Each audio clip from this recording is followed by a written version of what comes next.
어느덧 2023년 새해가 밝았습니다. 새해가 시작되는 이 뜻깊은 날에 권리구제를 우리가 나가게 된 것도 상당히 의미가 있다고 생각합니다.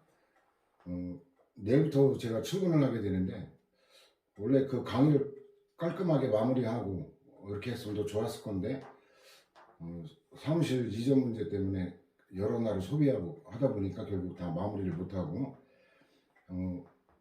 오늘까지만 여기서 촬영을 하고 아마 내일부터는 촬영 환경이 공간이 이제 바뀔 거예요. 자, 권리구제 하면은 사전적 권리구제인데 이건 별로 그렇게 뭐 중요한 논점은 아니고 손해전보하고 행정쟁송 이렇게 크게 두 파트로 나눠져 있죠. 손해전보하면 이제 손해배상과 손실보상, 그 다음 행정쟁송하면 행정심판과 행정소송 이렇게 나눠지는데 역시 권리구제의 하이라이트는 행정소송이 되겠죠. 그 중에도 취소소송 중심으로.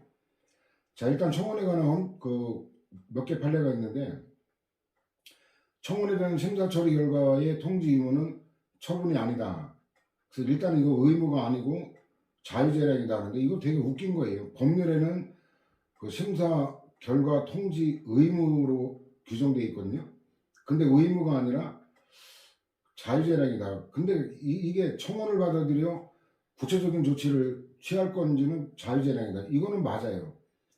그 청원을 받아들일지 말지는 자유재량인데 문제는 결과 통지 의무는 이거는 의무거든요. 그래서 여기는 제목하고 이 논거하고가 연결이 안 돼요. 제목은 결과 통지 유무인데 논거는 청원을 받아들일지 여부. 이거는 되게 웃긴 건데 어쨌든 뭐 그냥 제목대로 정리하면 될 것 같고. 근데 헌재는 그 결과까지 통제를 헌법상 자기 의무가 있다고 하잖아요. 이게 이제 더 정상적인 논거거든요. 근데 이제 그 악성 민원, 악성 청원을 막기 위해서 그 이중 청원하는 거, 마구잡이로 하는 거, 이거는 의무가 없다라는 거죠. 그 다음에 지방의회하고 국회에도 마찬가지거든요. 지방의회일 때는 지방의회 의원의 소개, 국회 할 때는 국회의원의 소개인데 둘 다 그 과도한 제한이 아니다. 기각결정 내린 거죠. 한 명만이라도 소개하면 되기 때문에 지나친 거라고 볼 수 없다. 국회에 가는 것도 마찬가지예요. 그 다음에 대한민국 최초의 그 옴부즈만 조례가 충청북도 청소리 옴부즈만 조례안인데 일단 합의쟁정기관이 옴부즈만의 설치를 조례로 정할 수 있다. 이건 강론의 논점이거든요. 그 다음 지방의회 행정감시 통제 기능을 제한 박탈하거나 제3의 기관 또는 집행기관 소속의 특정 행정기관에 일임하는 조례 효력은 무효다. 조례 제정권은 지방의회에 있지만 자기 스스로가 자기 권한 이걸 갖다가 박탈하는 거 이것도 권력권리상 안 된다는 거. 이것도 주로 강론 논점인데 옴부즈만 구성원의 그 지방의회 사전 동의를 얻도록 조례로 정한 게 그 자체가 인사권 침해가 아니다. 그래서 사전적 적극적 개입은 안 되지만 그 사후적 소극적 이거는 되거든요. 권력 분립은 소극적인 견제와 균형이기 때문에 적극적인 건 안 되지만 소극적인 건 된다. 근데 이제 문제는 딱 한 조항이었어요. 지방자치 법령상의 지방공무원의 총정원을 늘리려면 당시에는 내무부 장관했죠. 그 내무부하고 총무처가 합쳐서 행정자치부가 되고 지금 행정안전부가 됐죠. 그래서 이 승인을 받아야 되는데 이 승인을 안 받고 지방 서기관 그 보직으로 임하게 됐던 거. 요 한 명을 늘리려고 해서 조례 효력은 무효다.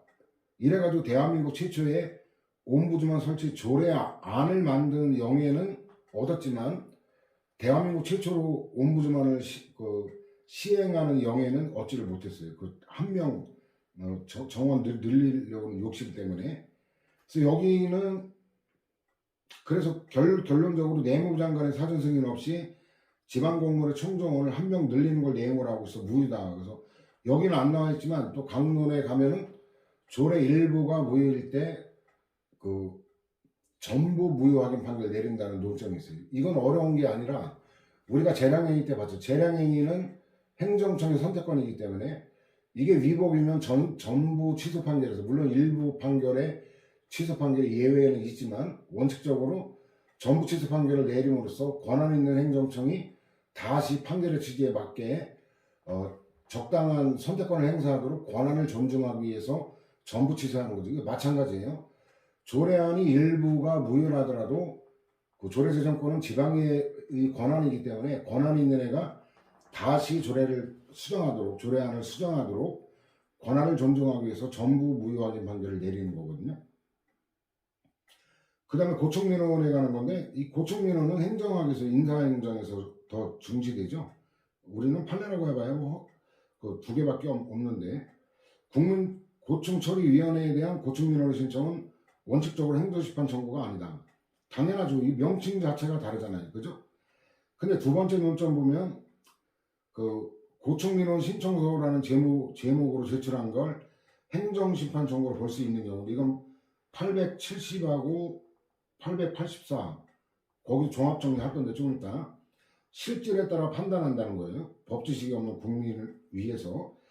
국민고충처리위원회, 지금 이제 국민권익위원회죠. 알다시피 전현희 위원장인데, 접수된 신청서가 행정기관의 처분에 대해 시정을 구하는 취지 및 내용상 분명한 것, 또 국민고충처리위원회가 이를 당해처분청이나 재결청, 지금은 재결청은 없어졌죠. 현행법에 따르면 재결청에 송부한 경우에 하나요, 그 신청서가 국민고충처리위원회에 접수된 때 행정심판 청구가 제기된 걸로 볼 수 있다.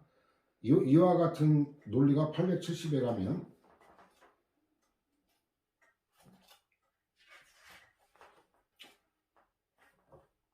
877이네. 877에 가면 맨 밑에 동그라미 1번 판례 있죠.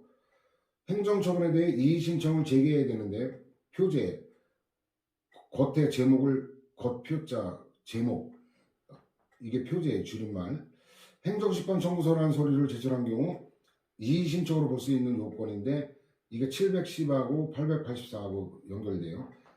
자, 이의신청은 행정청의 위법 부당한 처분에 대해 행정기관이 심판하는 행정심판과는 구별되는 별개의 제도고, 이의신청과 행정심판은 모두 본질에 있어 행정처분으로 인해 권리나 이익을 침해당한 상대방의 권리구제의 그 목적이 있고, 행정소송에 앞서 먼저 행정기관의 판단을 받는데 목적을 둔, 자, 핵심이 나오죠. 서면행위예요. 문서로 하는 거죠. 구두로는 안 돼요. 근데 엄격한 형식을 요하지 않는 서면행위다라는 거예요.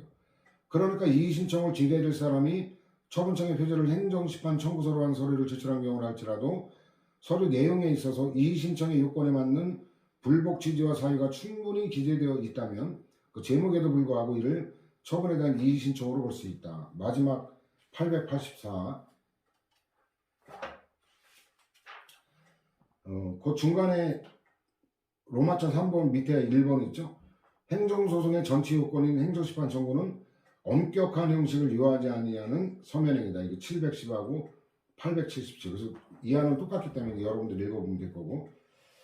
자, 이렇게 해서 사전적 권리구제 마치고 이제 중요한 손해정보인데, 5조 영조물 책임보다는 2조가 더 판례도 많고 출제도 많이 되고 있죠.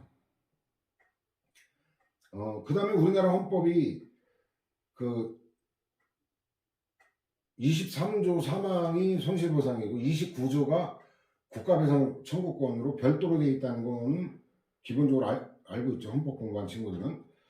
자, 공권력의 작용에 의한 손해정보제도를 손실보상과 국가배상으로 나누고 있는 우리 헌법 아래에서는 불법 사용, 수용, 사용, 제한, 이게 불법일 때는 국가배상을 통해 문제를 해결할 거로 예정되어 있기 때문에 손실보상은 안 된다라는 거고, 그 다음에 손해배상제도의 규범적 구조가 이제 특별법, 일반법 이런 걸 따져보는 거거든요.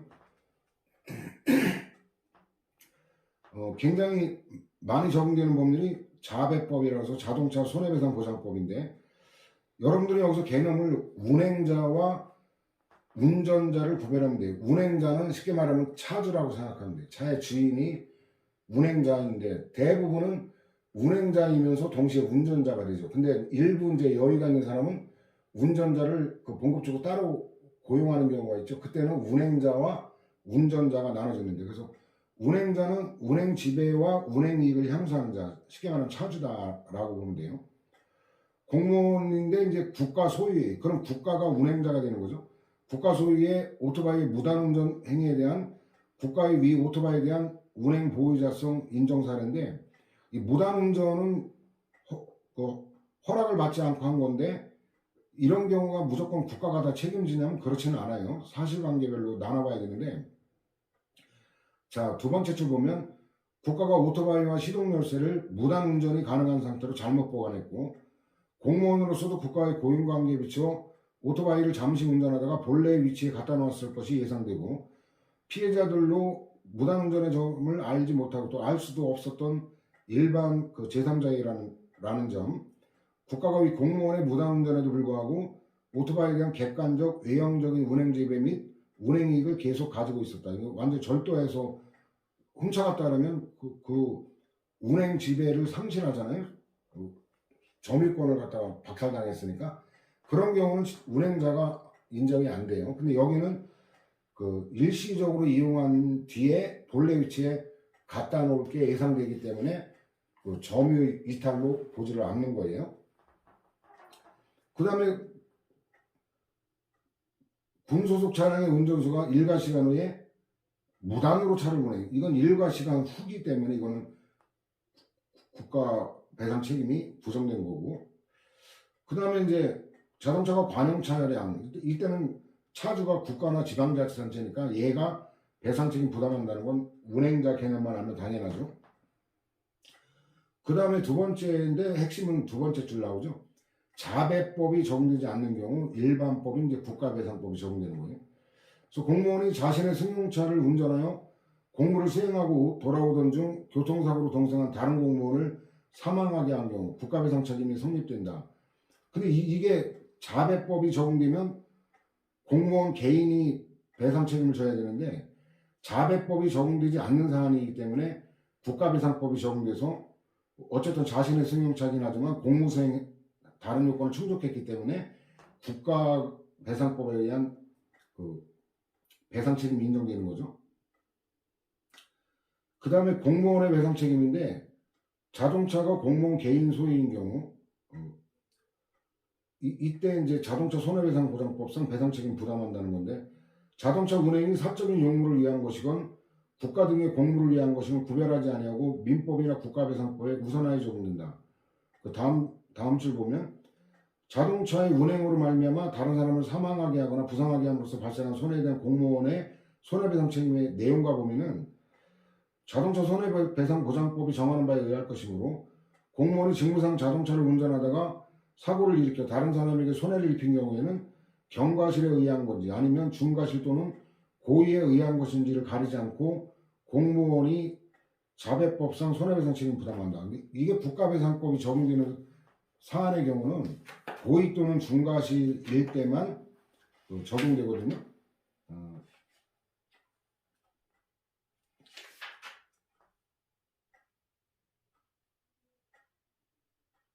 그 783에 있어요. 783에 괄호 4번 고의 또는 중과실의 경우에만 배상 책임 인정하고 경과실의 경우는 부정한다. 이게 712하고 비교될 거죠. 국가배상법이 적용될 때는 그렇다는 거예요. 근데 자배법이 적용되면 경과실일 때도 개인적인 배상 책임이 있다는 거.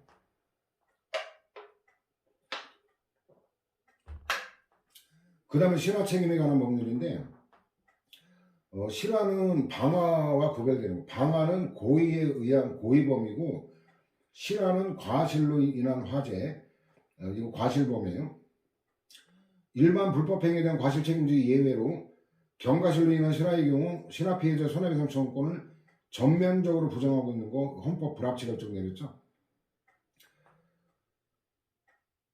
그 다음에 이제 재판의 전제가 되어 계속 중이던 동종 사건이죠. 동종 사건, 병행 사건, 불가증력이 발생하지 않는 일반 사건에까지 미친다는 거 1편에서 다뤘던 거고, 그 다음에 학교 안전법에 의한 공제제도인데, 여기는 가해자도 보호하는 특별 규정이 있어요. 그래서 이거 보충 자료에 그 7회 자료에 보면 그 피공제자의 학생이 있죠, 학생. 근데 피해 학생이나 가해 학생이나 다 학생이라는 특성을 고려해가지고 특별히 보호하는 가해자의 책임을 경감하는 이런 특별 규정이 있다는 걸 전제로 보면 되는데, 자, 학교안전법에 의한 공제급여 지급 책임의 과실 책임 원칙이나 과실상계 이론이 적용되지 않는다는 거예요. 민사상 손해배상 사건에서 기왕증은 이제 사고 이전에 이미 앓고 있는 증세를 기왕증이라 그러죠. 기왕증이 손해확대 등에 기여한 경우 손해배상 책임 법리를 제한하는데 그러한 법리도 여기에는 적용되지 않는다는 거예요. 그래서 학교안전법에 의한 공제제도는 상호부조 및 사회보장적 차원에서 학교안전사고로 피공제자가 입은 피해를 직접 전부하기 위해 특별법으로 창설한 거로 일반 불법 행위로 인한 손해배상 제도와는 취지나 목적이 다르다는 거. 따라서 법률에 특별한 규정이 없는 한 학교안전법에 의한 공제급여의 지급 책임에는 과실책임 원칙이나 과실상계 이론이 당연히 적용된다고 할 수 없고, 또 민사상 손해배상 사건에서 기왕증이 손해확대 등에 기여한 경우에 공평의 견지에서 과실상계 법리를 유치 적용하여 손해배상 책임의 범위를 제한하는 법리도 법률에 특별한 규정이 없는 이상 학교안전법에 따른 공제급여에는 적용되지 않는다. 그래서 이게 기왕증에 관한 거, 예를 들어 교통사고로 척추를 다쳤다. 근데 교통사고가 나기 전에 이미 척추에 어떤 그 장애나 이런 게 60%가 된다면 그 기왕증 빼고 40%만 물어주는데, 문제는 뭐냐면 그 보험회사가 의뢰한 그 거래하는 병원 있죠. 거기서 의뢰하면은 기왕증이 막 거의 8, 90%까지 높아지는 이런 게 이제 문제가 좀 되긴 하는데, 그 다음에 또 이게 이제 가해자일 때도 마찬가지. 피공제자가 경과실로 학교안전사고를 일으킨 경우 학교안전공제회가 수급권자에게 공제급여를 지급한 후에 피공제자를 상대로 구상권을 행사할 수 없다. 이렇게 가해자까지도 보호하기 위한 거예요. 그래서 밑에서 두 번째 줄 핵심이 나오죠. 학교안전법이 경과실로 학교안전사고를 일으킨 가해자인 피공제자까지 보호하기 위해 특별히 배려한 거다라는 거고, 그 다음에 일단 피공제자가 먼저 그 손해배상하는 경우는 얘를 보호하기 위해서 얘는 학교안전공제를 상대로 구상권 행사할 수 있어요. 근데 반대로 학교안전공제가 학교안전사고로 피해를 입은 수급권자에게 공제급여를 지급한 경우 얘는 보험회사에게 그 대리 행사할 수 있어요. 이는 책임보험의 피보험자인 피공제자가 경과실로 학교안전사고를 일으킨 것도 마찬가지인데, 피공제자가 경과실로 학교안전사고를 일으켜 피공제 책임보험자, 보험회사가 먼저 피해자에게 물어주면 이 반대 방향이죠. 학교안전공제를 상대로 구상권 행사는 안 된다라는 거예요.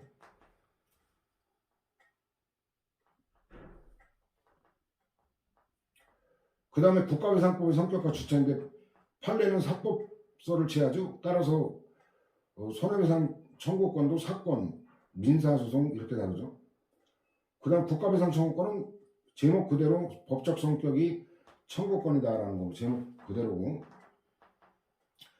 그 다음 배상 청구권의 주체와 관련돼서 이제 애국인의 경우인데, 이게 상호보증에 관한 거죠. 이 상호보증에 관한 법리를 최초로 종합정리한 최초 판례이기 때문에 이거 중요한 건데, 출제가 안 됐다는 게 이상한 건데, 자, 세 번째죠. 해당 국가에서 외국인에 대한 국가배상 청구권의 발생 요건이 우리나라의 그것과 동일하거나 오히려 관대할 걸 요구하는 것은 지나치게 외국인의 국가배상 청구권을 제한하는 결과가 되어 국제적인 기류가 빈번한 오늘날의 현실에 맞지 아니할 뿐만 아니라 외국에서 우리나라 국민에 대한 보호를 거부하게 하는 불합리한 결과를 가져올 수 있는 점을 고려할 때, 우리나라와 외국 사이의 국가배상 청구권의 발생 요건이 현저히 균형을 상실하지 아니하고 외국에서 정한 요건이 우리나라에서 정한 그것보다 전체로서 과중하지 아니하여 중요한 점에서 실질적으로 거의 차이가 없는 정도라면 상호보증의 요건을 구비하였다고 봄이 타당하다.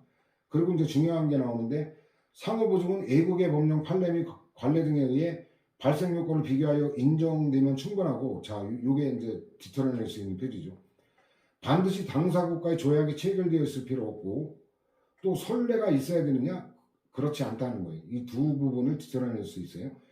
당해 외국에서 구체적으로 우리나라 국민에게 국가배상 청구를 인정한 사례가 없더라도 실제로 인정될 것이라고 기대할 수 있는 상태면 충분하다. 그래서 중화민국 대만이죠. 인정했고, 그 다음에 맨 밑에 보면 일본에 관한, 아까 그 판례가, 위에 판례가 일본에 대한 판례에 포섭되는 거거든요. 이것도 인정했고, 세 번째 보면 이제 이게 나눠봐야 될 건데, 원칙과 예외. 공무집행정인 미합중국군대 구성원이나 고용원의 자기나 부자기 또는 사고에 대한 소송은 대한민국을 상대로 하는 게 원칙이. 그러나 계약에 의한 청구권의 실현을 위한 소송 상대방만은 미합중국이다. 이거 제목 그냥 그대로 외워두면 될 거예요. 자, 드디어 이제 2조죠. 2조가 출제가 많이 되는 건데 어려운 건 별로 없어요. 2조는. 자, 공무원 또는 공무수탁 사인인데 공무원으로서 신분 개념이 아니죠. 기능적 개념이에요. 공무원으로서 신분은 아니더라도 공무수행을 함으로써 공무원으로서의 기능을 수행하면 인정하겠다라는 거예요. 그래서 공무원으로서의 신분을 가진 자에 국한하지 않고 널리 공무를 위탁받아 실질적으로 공무에 종사하고 있는 일체의 자를 말하고, 그 다음에 또 공무의 위탁이 일시적이고 한정적인 사항에 관한 활동을 위한 거라고 달리 볼 건 아니다. 요게 이제 강서구의 김조왕금 교통할아버지 다음 페이지 두 번째 판례 있죠. 거기에 포섭이 딱 되죠. 그 지방자치단체인 강서구가 교통할아버지 봉사활동 계획을 수립한 후 관할 동장으로 하여금 교통할아버지를 선정하게 하여 이 기능적 공무수행, 어린이 보호, 교통안내, 거리질서 확립 이런 게 이제 공무를 수행하는 거잖아요. 이 할아버지가 공무원 시험 합격해서 뭐 신분적 공무원은 아니지만 공무를 위탁하여 집행하니까 기능적으로는 공무 수행하는 거죠. 교통할아버지로 선정된 노인이 위탁받은 업무 범위를 넘어 교차로 중앙에서 교통정리를 하다가 교통사고를 발생시킨 경우 강서구가 배상 책임 부담한다. 할아버지 한 분 잘못 뽑았다가 손해배상까지 한 건데 그래서 부탁받은 범위까지 넘었어요. 굉장히 적극적인 할아버지이긴 한데 안타깝게도. 그다음 공무원법상 공무원은 말할 것도 없죠. 국회의원 판검사 이런 공무수탁 사인 다 유용한 되겠죠. 그 다음에 카츠사도 마찬가지죠. 그 카츠사가 USA 그건지 나도 이 판례 보기 전에 몰랐어요. 카투하고 사가 떨어지는 줄 알았더니 USA 미합중국 그렇게 떨어지는 거다. 여는 법칙에 따라 카투사 이렇게 부르는 거예요. 그 다음에 소집 중인 향토예비군도 기능적으로는 현역군과 같은 교육훈련을 받으니까. 그 다음에 이제 군무원도 군무수행이니까 기능적으로는 공무원 신분은 아닙니다. 군무원하고 공무원은 그 신분이 달라요. 그래서 예를 들어 보면 국방부 본부에 옛날에 합참하고 같이 썼는데 국방부 본부에는 군무원이 근무를 할 수가 없어요. 공무원만 근무를 할 수 있어요. 왜냐하면 국방부는 정부조직법에 따른 조직이라 그래요. 근데 합동참모본부 줄여서 합참이라 그러죠. 그 합참은 국군조직법에 따른 군조직이기 때문에 반대로 합참에는 공무원이 근무를 아니구나. 공무원이 이제 군인 공무원이 근무할 수 있죠. 그 다음에 군무원만 근무할 수 있어요. 일반직은 거기 근무를 못해요. 그 다음에 청소차 구청사나 그거니까. 그 다음에 전투경찰도 기능적으로는 경찰 공무원 같은 기능을 수행하고, 대한변호사협회 이게 행정주체라는 거 1편에서 봤죠. 공법인이 국가로부터 위탁받았다. 그럼 이 경우에 공법인의 임직원이나 피용인도 기능적으로는 공무 수행하는 거니까. 그 다음에 부정사례인데 의용소방대원 이거는 납득할 수가 없어요. 저거는 그래서 뭐 논거도 마땅치 않아서 빼버렸네. 자, 법령에 의해 대집행 권한을 위탁받은 한국토지공사가 대집행 행할 때 공무원의 지위에 있다고 할 수 없다. 왜냐면 얘 자체가 행정주체 지위로 얘가 배상 책임자이지 얘가 공무원은 아니고 이 공사의 임직원이 공무원에 해당하는 거죠. 그 다음에 이제 보증인 이거 공무를 위탁받아 실질적으로 공무를 수행한다고 할 수 없다. 요 그 부동산 이전 등기가는 특별주치법상 보증인은 얘가 토지 소유자가 맞다라는 걸 보증서는 사람을 보증인이라는데, 그 행정관청이 보증인의 직무수행을 지휘 감독할 수 있는 법령상 근거가 없고 보증인은 보증서를 작성할 의무를 일반적으로 부과받으면서도 어떠한 경제적 이익도 제공받지 못하는 반면 재량을 가지고 발급 신청의 진위를 확인하며 내용에 관한 행정관청으로부터 아무런 간섭을 받지 않기 때문에 얘는 공무수행과 무관하다라고 본 거고. 그 다음 직무행위는 광의설이죠. 그래서 공행정작용, 권력작용뿐만 아니라 공행정작용이면 비권력적 작용까지 포함해요. 다만 사경제 주체를 하는 거는 제외되죠. 그 다음에 사건에 보면 협의취득, 이게 1편에 배웠죠. 사법관계니까 이거는 사경제 주체니까 민법이 적용된다. 그 다음에 직무행위 내용인데 입법, 사법작용은 직무행위에 해당하긴 하지만 위법성 인정이 거의 어렵다라는 감각으로 보면 돼요. 국회 입법행위 또는 입법 부작위가 위법행위에 해당하는 경우인데 이게 이제 거창 양면학살 사건으로 183에서도 인용했죠. 국회의원은 입법에 관해 원칙적으로 국민 전체에 대한 관계에서 정치적 책임을 질 뿐 국민 개개인의 권리에 대응하여 법적 의무를 지는 건 아니므로 국회의원의 입법행위는 어렵다라는 거죠. 근데 불가능한 건 또 아니고 그 입법 내용이 헌법의 문헌에 명백히 위배됨에도 불구하고 국회가 굳이 당의 입법을 한 것과 같은 특수한 경우가 아닌 한 위법행위에 해당한다고 볼 수 없다는 거예요. 국가가 일정한 사항에 관해 헌법에 의해 부과되는 구체적인 입법 의무를 부담하고 있음에도 그 입법에 필요한 상당한 기간이 경과하도록 고의 또는 과실로 이러한 입법 의무를 이행하지 아니하는 등 극히 예외적인 사정이 인정되는 사안에 한정하여 국가배상 책임이 인정될 수 있는데 위와 같은 경우 거창 양면학살 사건 이때 구체적 입법 의무 자체가 인정되지 않는 경우에는 애당초 부작위로 인한 불법 행위가 성립할 여지가 없다. 왜냐하면 부작위는 법률상 의무가 있음에도 불구하고 하지 않는 거예요. 그럼 부작위 자체가 성립이 안 되면 이거로 인한 불법행위 성립할 여지가 없는 거죠. 일단 부작위가 성립돼야 부작위가 위법인지 적법인지 따져볼 여지가 있는 거죠. 구체적 입법 의무를 부정한 사례 거창 양면학살 사건이죠.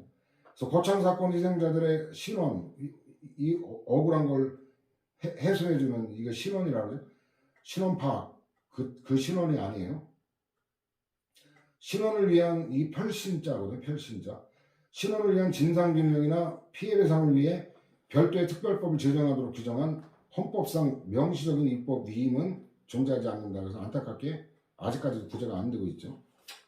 그 다음에 보건복지부 장관에게 사실상 전공의 수련 과정을 마친 치과의사들에 대한 치과의사 전문의 자격시험 응시자격 부여 등 경과조치에 관한 사항과 관련한 행정 입법 의무가 곧바로 도출되지 않는다. 이건 헌재 결정하고 다른 내용이에요. 헌재 결정은 이건 입법 부작위 인정했거든요. 헌법에서 아마 보게 됐고 제 교재에서는 빼놓은 것 같은데. 그 다음에 재판작용도 어렵지만 불가능한 건 아니다. 그래서 바로 세 번째 쪽 보면 법관이 위법하거나 부당한 목적을 가지고 재판을 했다거나 법이 법관의 직무수행상 준수할 걸 요구하고 있는 기준을 현저하게 위반하는 등 법관이 그에게 부여된 권한의 취지에 명백히 어긋나게 이를 행사했다고 인정할 만한 특별한 사정이 있어야 된다라는 거고. 그 다음에 이제 포석 과정과 연결될 건데 재판에 대해 불복 절차 또는 실형 절차가 마련되어 있는 게 통상적으로 그렇지. 우리가 3심제가 있잖아요. 그죠? 일반 법원에 의한 경우가 이런 경우인데 이를 통한 실형을 구하지 않은 사람은 국가배상에 의한 권리구제를 받을 수 없다는 거예요. 지가 구제 수단이 있는데 이용을 안 한 건 미책임이다 이거죠. 그래서 이건 불복에 의한 실형을 구할 수 없었던 것 자체가 자 이걸 잘 봐야 돼요. 헌법재판관의 경우가 여기에 해당하는데 법관이나 다른 공무원의 귀책 사유로 인한 것이라거나 그래서 헌법재판관이 그 재기기간 계산을 착오로 잘못 계산해서 재기기간 내에 제기된 걸 각하시킨 그 귀책 사유 그다음 그와 같은 시정을 구할 수 없었던 부득이한 사정이 있었다는 등의 특별한 사정이 없는 한 이거는 이제 당시에는 헌법소원에 관한 재심 제도가 인정이 안 됐었거든요. 근데 헌재 결정이 이제 변경함으로써 재심을 예외적으로 인정하기 때문에 지금은 인정되는데 옛날에는 재심이 없었어요. 일반 법원과 달리. 그래가지고 두 가지 다 포섭이 되니까 이제 인정한 사례가 있어요. 스스로 그와 같은 시정을 구하지 아니한 결과 권리 내지 이익을 회복하지 못한 사람은 원칙적으로 국가배상에 의한 권리구제를 받을 수 없다. 요게 인정된 게 722에 있어요. 722. 720의 그 중간 밑에 동그라미 기억 있죠? 헌법소원 제기기간에 계산착오로 각하한 경우도 세 번째죠. 설령 뒤틀어낼 만한 소지가 여기 있죠.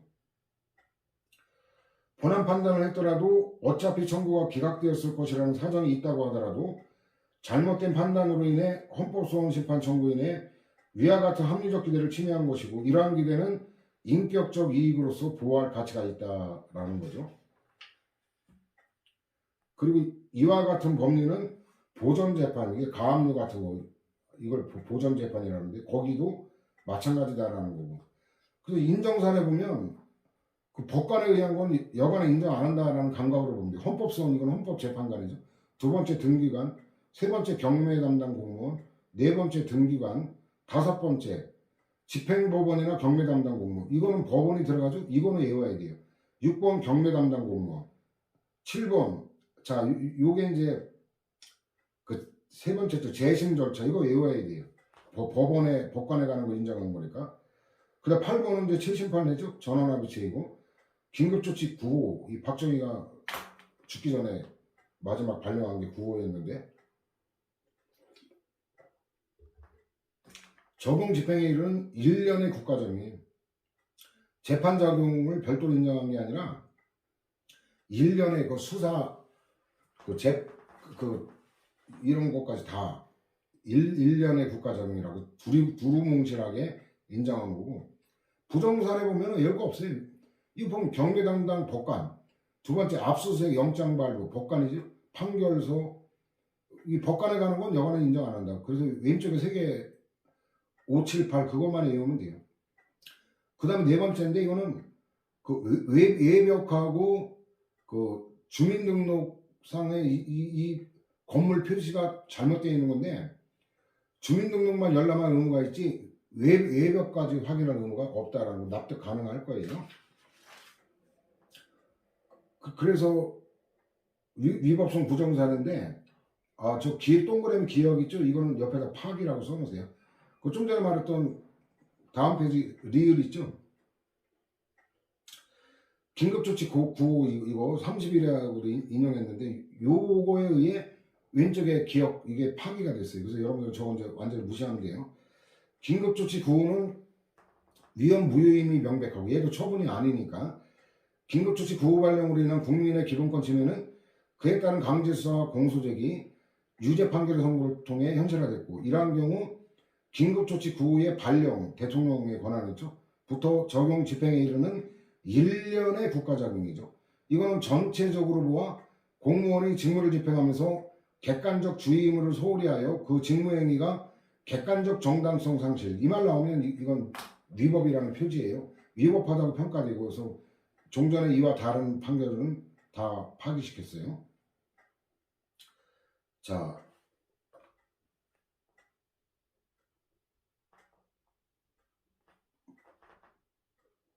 그 다음에 위법성 인정사를 헌법소원 이게 포섭 이미 받고 나머지는 여러분들 읽어보면 될 거고 그 다음에 이제 그 723의 검사도 여간에서 어렵다 그러나 불가능한 것도 아니다. 그래서 바로 판례 본문으로 가면 범죄 사실의 존재를 증명함에 충분한 증거가 없다는 이유로 무죄 판결이 확정되었다 하더라도 그러한 사정만으로 바로 검사의 구성 및 공소제기가 위법하다고 할 수 없지만 아래줄 보면 경험칙이나 논리칙상 도저히 합리성을 긍정할 수 없는 정도 이때는 인정할 수 있다. 그래서 이게 그 강간 사건에서 나오는데 이 밑에 판례는 중복 완전 중복이라 뭐 넘어가도 되고 국가배상청이 인정한 건데 이거 보충 자료에 산해를 해놨어요. 뭐 IQ 이런 검사까지 해가지고 강간하기 한 후에 주부를 강간한 후에 신고를 막기 위해서 마치 샤워기를 틀어놨어요. 마치 범인이 아직도 샤워실에 화장실에 있는 것처럼 위장해 도망갈 시간을 버는 거. 근데 얘 IQ가 그 두 자릿수였는데 70일 3페이지 보면 전체 지능 지수가 70일로서 이와 같은 지능 범죄를 저지를 수도 있고 결정적인 거는 얘가 강간하면 정액이 나와야 되는데 다른 남자 정액이 나온 건데 이걸 검사가 이걸 갖다가 그 제출을 안 하고 이걸 숨겼어요. 그래가지고 강도 강간 이건 7년 이상의 형에 처하거든요. 강간, 강도 이 각각 별개로 저질렀으면 3년 이상의 징역인데 강도 강간을 동시에 저지르는 게 강도 강간 이러면 7년 이상의 형이. 그럼 그 장량감경 정상 참작해서 형량을 깎아주는 걸 장량감경이라고 하는데 장량감경에서 절반을 깎아줘도 3년 6월이 되기 때문에 집행유예가 불가능한 입법자 결단인데 무조건 실형 선고를 하도록 7년 이상이라는 게 그런 의미가 있어요. 강도강간의 피해자가 제출한 팬티에 대한 국가수 유전자 검사 결과 그 팬티에서 범인으로 지목되어 기소된 원고, 이 원고가 이제 형사에서는 피고였죠. 근데 억울하게 감옥살이에 따라서 국가배상을 할 때는 이제 원고가 된 거고, 피해자의 남편과 다른 남자의 유전자형이 검출되었다. 남편 거는 왜 했을까요? 만약에 남편의 정액이 나왔다면 이 여자가 무고죄가 되는 거예요. 남편하고 성관계하고 엉뚱한 사람을 강간범으로 몰았기 때문에 남편 것도 조사를 했는데 남편 것도 아니고 강간 피고인의 것도 아니었어요. 그러면 누군가 진범이 따로 있다는 건데 얘는 범인이 아니라는 결정적 증거잖아요. 그죠?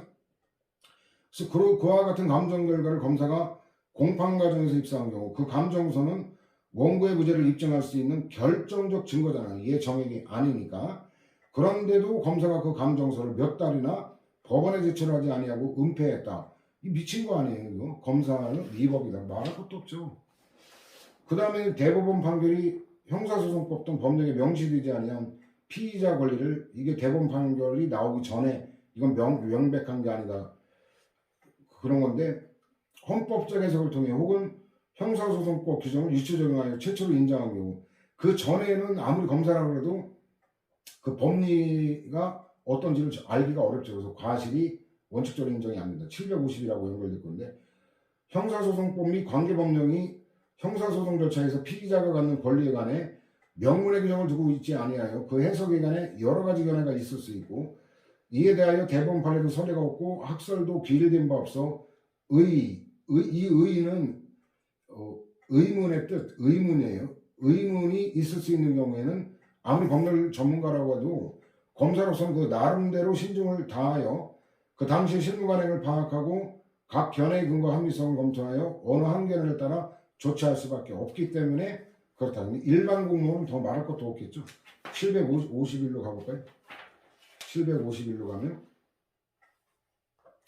맨 위에 판례 있죠. 법령에 대한 해석이 복잡 미미하여 워낙 어렵고 뭐 부사 수식어까지 넣었죠. 학설 판례조차 귀를 들지 못하여 의의가 없을 수 없는 경우 과실부정. 이거 724 문거가 똑같죠. 여러분들 주의할 거는 검사예요. 일반 공무원과 달리 법률 전문가인 검사에게는 과실이 인정된다. 이렇게 함정할 수가 있는 되게 중요한 판례인데 이게 출제가 안 됐다는 거가 오히려 이상한 거예요.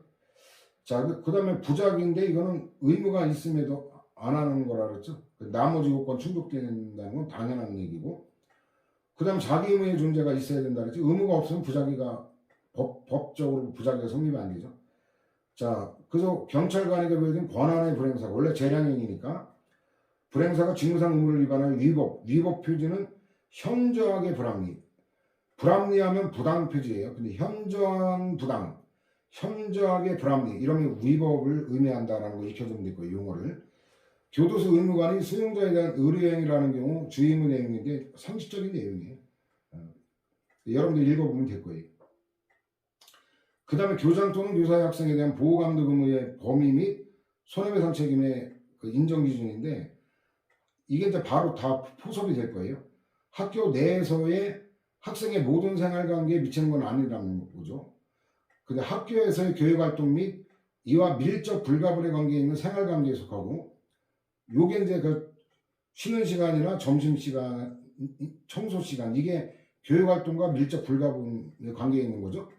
교육활동의 때와 장소, 가해자의 분별 능력 이게 초등학생이냐 중학생이냐 가해자의 성행 단순 왕따만 시킨 거냐 폭행 등 괴롭힘까지 폭행까지 한 거냐 가해자와 피해자의 관계 기타 여러 사정을 고려하여 사고가 학교 생활에서 통상 발생할 수 있다고 하는 게 예측되거나 예측 가능성이 있는 경우, 이때 교장이나 교사가 보호감독 의무 위반에 대한 책임, 이게 공동 불법행위 책임을 지는 거예요.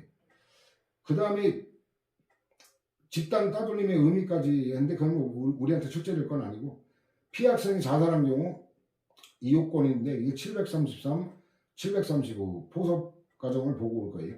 세 번째 줄 보면 피해 학생이 자살한 경우 자살의 결과에 대해 학교 교장이나 교사의 보호감독 의무 위반의 책임을 묻기 위하여는 피해 학생이 자살에 이른 상황을 객관적으로 보아 교사 등이 예견했거나 예견할 수 있었으니 인정돼야 된다. 다만 사회통념상 허용될 수 없는 악질, 중대한 집단 따돌림이 계속되고 그 결과 피해 학생이 육체적 또는 정신적으로 궁지에 몰린 상황에 있었음을 예견했거나 예견할 수 있었던 경우에는 피해 학생이 자살에 이른 상황에 대한 예견 가능성도 있다고 볼 수 있다. 그러나 집단 따돌림의 내용이 이 정도까지 이르지 않은 경우에는 교사 등이 집단 따돌림을 예견했거나 예견할 수 있었다. 그럼 요거로 인한 손해는 인정된 거예요. 근데 이것만으로 피해 학생의 자살에 대한 예견이 가능했다고 볼 수는 없으므로 교사 등이 집단 따돌림 자체에 대한 보호감독 의무 위반의 책임을 부담하는 건 변론으로 하고 자살의 결과에 대한 보호감독 의무 위반의 책임을 부담한다고 할 수는 없다. 이러면 이제 배상액이 엄청 차이 나는 거죠. 집단 따돌림으로 인한 그 위자료 해봐야 통상 2, 300만 원 정도밖에 못 받아요. 근데 만일에 자살로 인한 걸 이게 인정받으면 평생 동안 벌 수 있는 그 소득 몇억 이상을 받을 수 있는 거죠. 자, 이건 733, 735. 733에 가면 맨 위에 판례죠. 학교폭력 가해 학생들의 부모의 과실과 담임교사, 그다음 교장의 과실이 경합하여 피해 학생의 자살 사건이 발생했다는 이유로 부모들과 지방자치단체에게 공동 불법 행위자로서 손해배상 책임을 인정한 건데, 이게 경기도의 초등학교, 얘는 폭행 등 괴롭힘이에요. 이러니까 이거는 강원도 원주시 여중 3학년 자살 사건하고 달라요. 720하고 735인데 망인은 가해 학생들로부터 수개월에 걸쳐 이유 없이 폭행 등 괴롭힘을 당한 결과 충격 후 스트레스 장애 등의 증상에 시달리다 결국 자살에 이르게 된 거고, 폭행 등은 거의 대부분 학교 내에서 휴식 시간 중, 교육활동 자체는 아니지만 교육활동과 밀접 불가분의 생활관계니까 교장, 교사 책임을 인정한 거죠. 또 수개월에 걸쳐 지속됐고, 당시 학교 내 집단 괴롭힘이 심각한 사회 문제로 대두되어 있었기 때문에 담임교사인 소의 일로서는 학생들의 동향 등을 보다 면밀히 파악했더라면 망인에 대한 폭행 등을 적발하여 망인의 자살이라는 결과를 사전에 예방할 수 있었던 것으로 보이고, 망인에 대한 폭행 사실이 적발된 후에도 소의 일리는 망인의 정신적 피해 상태를 과소평가한 나머지 망인의 부모로부터 가해 학생들과 망인을 격리해 줄 것을 요청받고도 이를 거절하면서 가해 학생들로부터 반성문을 제출받고 가해 학생들의 부모들로부터 치료에 대한 부담과 재발방지 약속을 받는 데 그치는 등 미온적으로 대처했고, 수학여행, 이게 더 취약한 상태이잖아요. 수학여행 중에도 망인에 대해 보다 특별한 주의를 기울였어야 함에도 불구하고 특별 교우관계에 있는 학생을 붙여주는 이외에 별다른 조치를 취하지 아니함으로써 결과적으로 망인이 자살에 이르도록 한 원인을 제공했다라는, 국가배상을 인정했죠. 자살에 대한 것도. 근데 735에 가면 맨 위에 강원도 원주시 소재 여자중학교 3학년 2반 학생이 자신의 아파트 16층에서 투신 자살한 사건인데, 725, 733인데 이게 이제 필통 분실한 거를 그 소위 일진 얘네들이 훔쳐간 거로 오해한 그 필통 분실 사건이 이제 계기가 된 건데, 망인의 자살에 직접적 계기가 된 필통 분실 사건 이후 소의 1등의 망인에 대한 행동은 망인이 필통을 감춘 거로 오해한 데 대한 사과를 받아주지 않고 망인을 계속 비난한 거로, 무슨 제발아 누굴 도둑년으로 만들어 계속 이런 식으로 비아냥거리고 했던 거거든요. 이런 사회통념상 허용될 수 없는 악질, 아까 폭행 등 괴롭힘까지는 안 갔잖아요. 중대한 따돌림에 이를 정도라고 보기 어렵고, 그 이전에 망인을 집단에서 배제한 행위도 빈번하지는 않았던 거로 보이고, 행위 태양도 폭력적 방법에 의하지 않고 무관심으로 소외시키는 게 주된 거. 그래서 뭐냐면 그 학생 식당에서 밥 먹을 때 같이 먹자고 오면 다들 일어나가지고 다른 식탁으로 옮기고 이런 식으로 왕따를 시킨 거예요. 자살 전날 교복 대신 검정 스웨터를 입고 등교하여 불안한 모습을 보인 점이 평소와 다르긴 하지만 결석이나 지각을 하지도 않고 그 엄마도 몰랐어요. 가정에서도 특별히 우울한 모습을 엿볼 수 없었던 점. 그러니까 이 사건 사고 발생 당시 그 담임교사가 만인의 자살에 대한 예견 가능성이 있었다고 인정하기는 어렵다. 그럼 밑에서 두 번째 줄. 그 직무상 불법 행위로 발생한 집단 따돌림의 피해에 대해서는 그가 소속한 지방자치단체인 피고 원주시가 손해배상 책임 부담을 한다. 그러나 자살에 관한 거는 인정하지 않는다는 거죠. 그 다음에 소방공무원, 이것도 세 번째죠. 현장의 합리성을 잃어. 이 말 나오면 뭐, 그 다음에도 상식적인 거죠. 밑에서 세 번째 줄 보면 교도소의 담당 근무자가 자살 사고의 발생 위험에 대비하여 계구의 사용을 그대로 유지하거나 또는 계구의 사용을 일시 해제할 때는 CCTV 상으로 면밀히 관찰해야 되는 주의무가 있다. 상식적인 결론이죠. 그 다음에 객관적 정당성 상실무. 그래 자기 의무 근거인데, 자 이게 그 12구 그 참사에 대한 국가의 책임을 인정하는 거에 딱 들어맞는 판결이죠. 이렇게 참사를 일으켜 놓고도 아무도 책임지지 않고 책임을 회피하고 전가하는 이런 부도덕한 정권은 살다 처음 보는 것 같아요. 박정희 전두환 노태우 때도 아니고. 국민의 생명신체, 지금 생명신체가 침해된 거 아니에요. 12구 참사는 재산 등에 대해 절박하고 중대한 위험 상태가 발생했거나 발생할 상당한 우려가 있어서 이 상황을 딱 들어맞았잖아요. 국민의 생명 등을 보호하는 것을 본래적 사명으로 하는 국가가, 근데 이게 뭐 의무가 없다 이런 식으로 발뺌을 해요. 참 초법규적 1차적으로 그 위험의 배제에 나서지 아니하면 국민의 생명 등을 보호할 수 없는 경우에는, 자 이것도 형적 의미의 법령 갖고 뭐 그 또 따지고 했잖아요. 저 또 실력도 없는 판사 출신 병신이. 그렇더라도 국가나 관련 공무원에 대해 그러한 위험을 배제할 자기 의무를 인정할 수 있다라는 거예요. 그래서 그 다음에 밑에 또 강조 표시된 거, 관련 공무원에 대하여 자기 의무를 명하는 법령의 규정이 없는 때라면, 자 이상민 이 병신 같은 무식한 놈 이 판례를 한번 좀 읽어봤으면 좋겠어요. 공무원의 부작위로 인해 침해된 국민의 법익 또는 국민에게 발생하는 손해가 어느 정도 심각하고 절박한 것인지 관련 공무원이 그와 같은 결과를 예견하여 그 결과를 회피하기 위한 조치를 취할 수 있는 가능성이 있는지 등을 종합적으로 고려하여 판단해야 된다. 판사 생활 몇십 년 한 놈이 이런 판례를 몰랐단 말이에요. 병신같이. 그 다음에 법규상만이 아니라 조리상 의무도 인정하는데, 이건 733하고도 연결되고 보충자료에도 그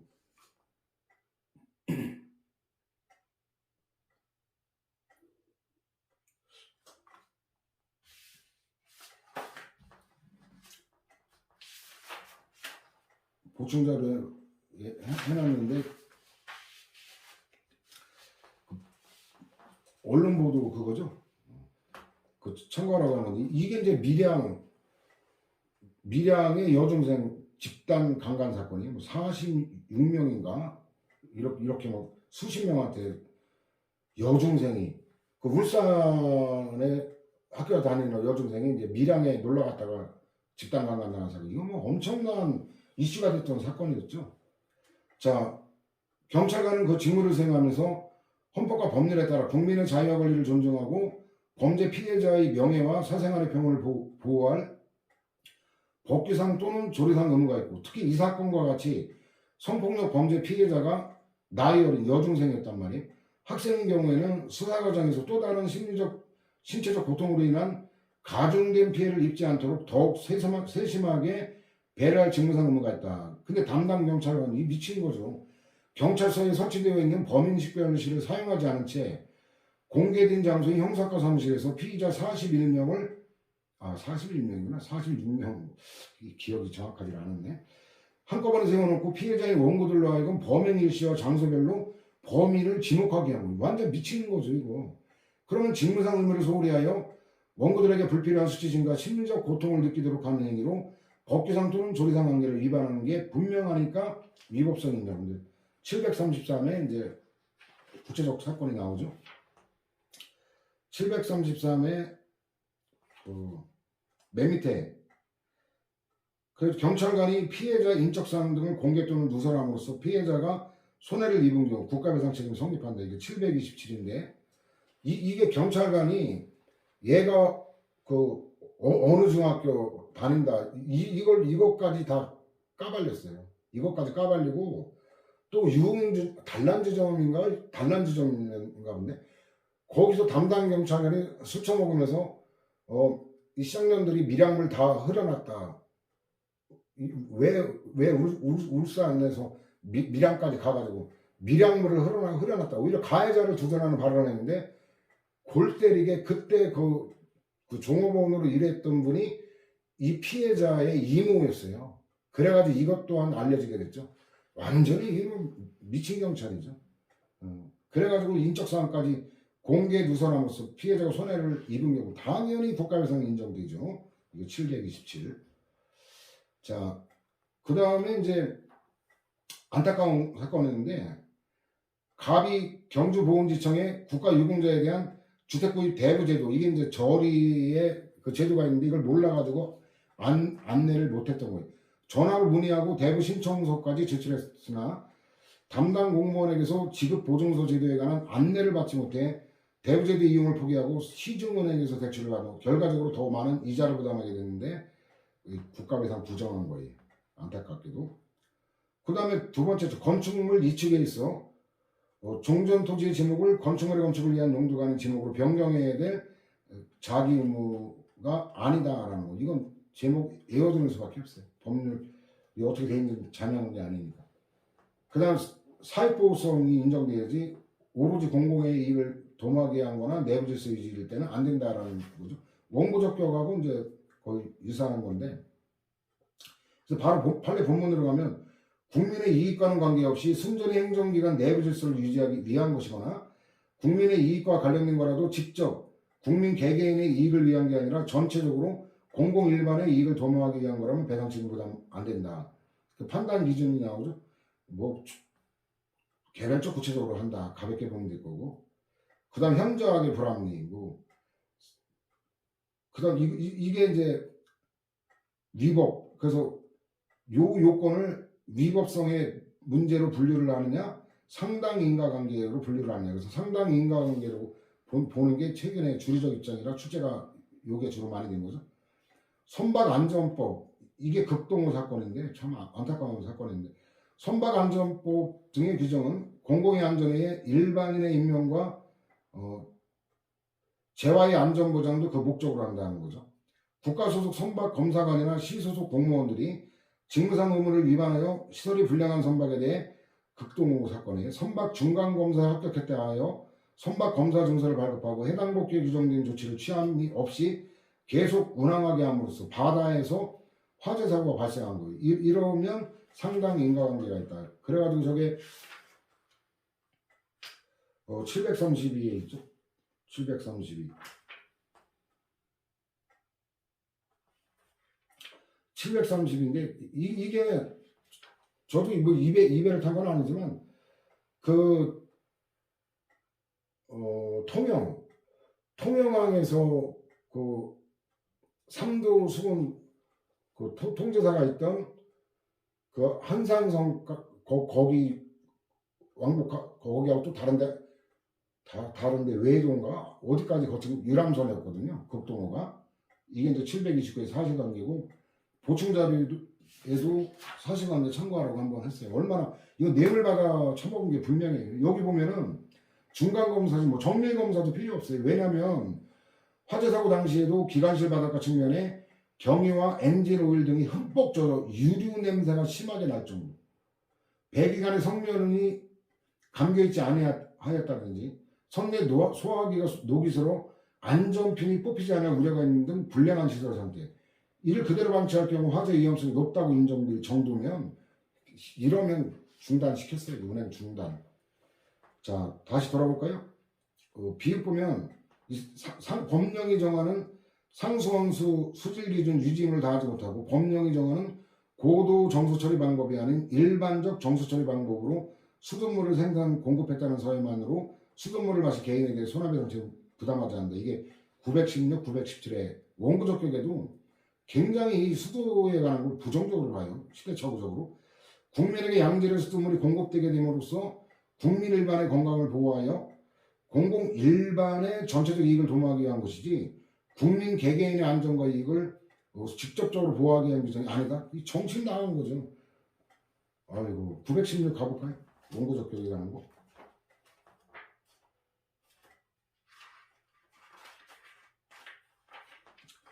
916 가면 맨 위에 수돗물 공급받아 마시는 게 729, 또 917, 917에 부정사안의 1번, 이게 729, 916. 뭐 이거 반사적 이익에 불과하다. 참 희한한 가치관을 갖고 있어요. 그 대법관 쟤네들은 독이든 수돗물 처먹고 뒤지면 뭐 아이고 억울할 게 없네. 이거 원래 우리를 개인적으로 보호하는 게 아니라며 아주 기쁘게 죽어가겠네. 병사 같은 것들이. 자, 그 다음에 주민등록 사무를 담당하는 공무원이 개명, 이름 바꾼 게 개명이죠. 개명과 같은 사유로 주민등록상 성명을 정정한 경우 통보할 의무가 있죠. 이거 사익보다 당연하게 이게 그 근저당권 허위로 그 설정해가지고 손에 입힌 사건을 읽어보면 납득 가능하고, 소방공무원의 의무는 이거 733에 포섭이 되죠. 아방궁 대가 이 사건인데, 자 733에 보면 그 동그라미 씌우 유흥주점의 이게 이제 730, 735, 780에도 있는데, 유흥주점에 감금된 채 윤락을 강요받으며 생활하던 여종업원, 이게 군산에서 일어난 사건인데, 여종업원들이 유흥주점에 화재가 났을 때 미처 피신하지 못하고 유독가스에 질식 사망한 경우인데, 이거 소방법상 인정했죠. 이게 그 화재 발생 당일 몇 시간 전에 이 소방 점검을 했는데 이걸 필요한 조치를 취하지 않은 거예요. 방역 규정 위반에 대한 시정 조치 및 화재 발생 시 대피에 장애가 되는 잠금 장치의 제거, 이런 시정 조치를 명하지 않은 직무상 의무 위반은 현저히 불합리하다, 이런 위법이죠. 735에 가면 또 18위 골목 사건 나올 건데, 735에 동그라미 밑에 이건 저기네. 식품위생법상 취해야 될 조치를 게을리한 거는 이거는 인정하지 않았어요. 그 다음에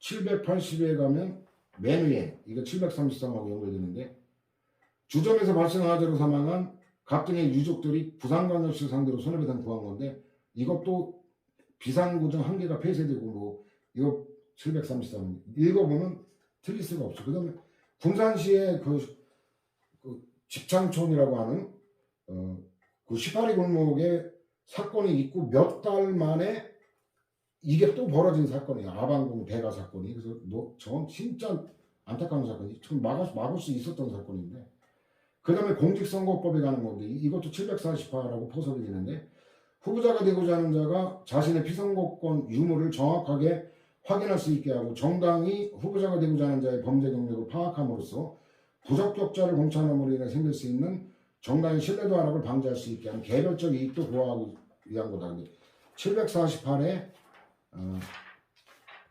포섭 과정이 나오죠. 748에 가면 맨 밑에 동그라미 이게 730. 10개월 이상 업무를 담당하면 업무를 파악하기에 충분한 시간이 됐죠.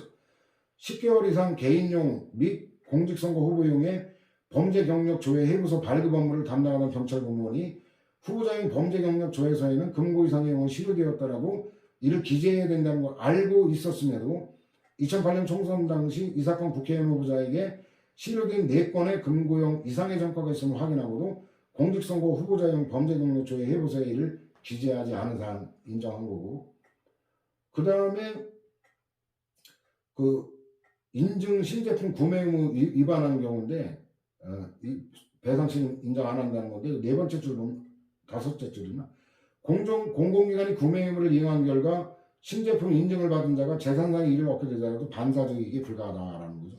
그래서 구체적 인정 사례 지방자치단체 이 자연암벽 붕괴사고, 자치단체로서는 주택가의 돌처가 위험이 예견된다, 이런 뭐 당연히 인정하는 거고, 극동호 사건 받고, 경찰관이 농민들의 시위를 진압하고 시위 과정에 도로상 방치된 트랙 상자에 대해 밖으로 옮기거나 후방에 안전 표지판을 설치하는 것과 같은 위험 발생 방지 조치를 취하지 아니한 채 그대로 방치하고 철수하여 버린 결과 이게 뭐 몇 시간 이상 밤새 방치한 거 이건 예외 없이 인정해. 이게 798하고도 비교할 건데 이러면 국가배상 인정이죠.